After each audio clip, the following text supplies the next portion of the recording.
for the puka.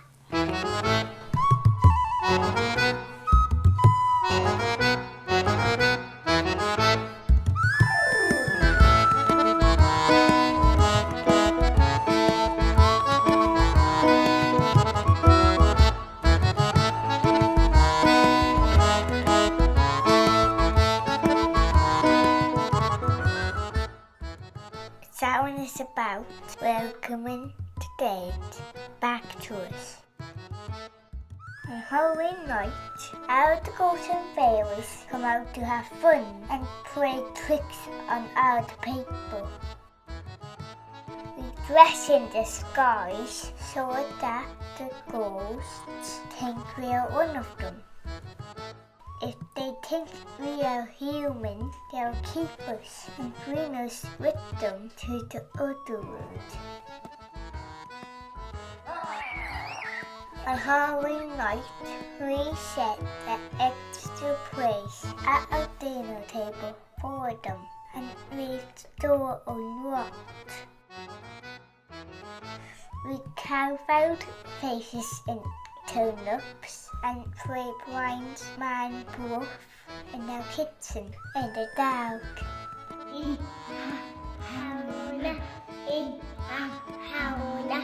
Puka, puka, as Mr. and Puka. Granny ties strings around apples and hangs them from the roof. With our hands behind our back, we have to try bite the apples. It's awful tricky.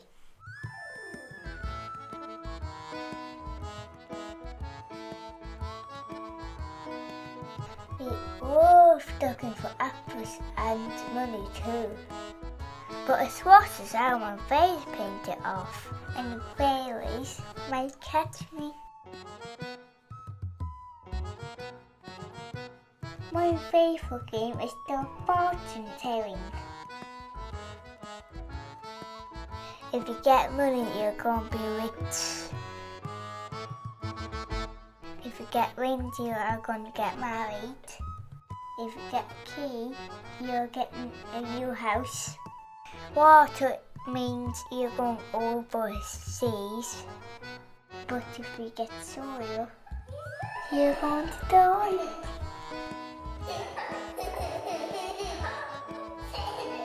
For Áirc Damhsa, we go to old houses on the road and give them a big fright.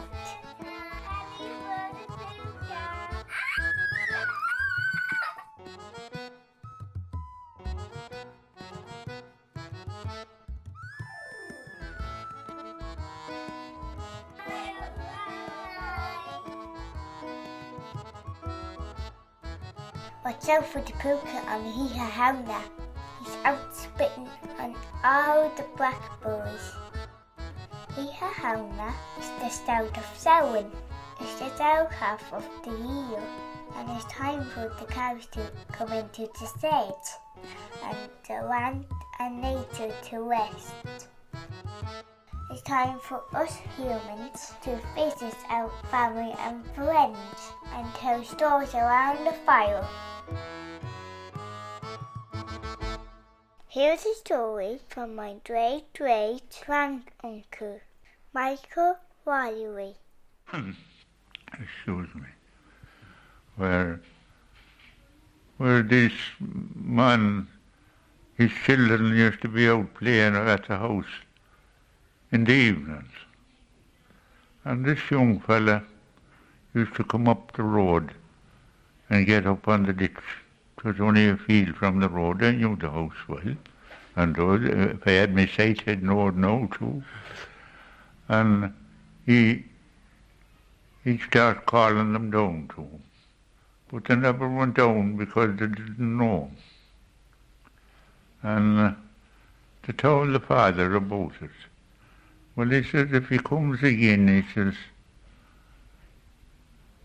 come in and tell me. So he came again and got up on the ditch, calling. And they went in and told the father. And he went out and brought a pitchfork with him. Went in strides for the road. And the fellow jumped into the field and ran down the field, and he after him with a pitchfork, but he never could get nearer to 110 or 12 yards. And in the last field on that side of the land, he went down through the ground in the middle of the field. Aye. And when he seen him going down through the ground, he stood. And where he went down, the loveliest of music was played up out. But he turned back anyway. And he never appeared after. And as time wore on, 'twas forgotten about him. And this field where he went down, and the man dug it and planted it with potatoes. And every place he put down a set to grow up a white thorn bush and no stalk. Aye. And he suffered them to grow on for a year. And he started in and pulled them and planted all the ditches in his land with the White thorn. thorn, and levelled the field back again, and he never broke the field after. And I saw the field. I had a sister married at the Marin with another Gokain man. And he told me all about it, and he says, when we grew up, he says, along with him, and when I saw the white thorn bushes growing in the ridges, he says,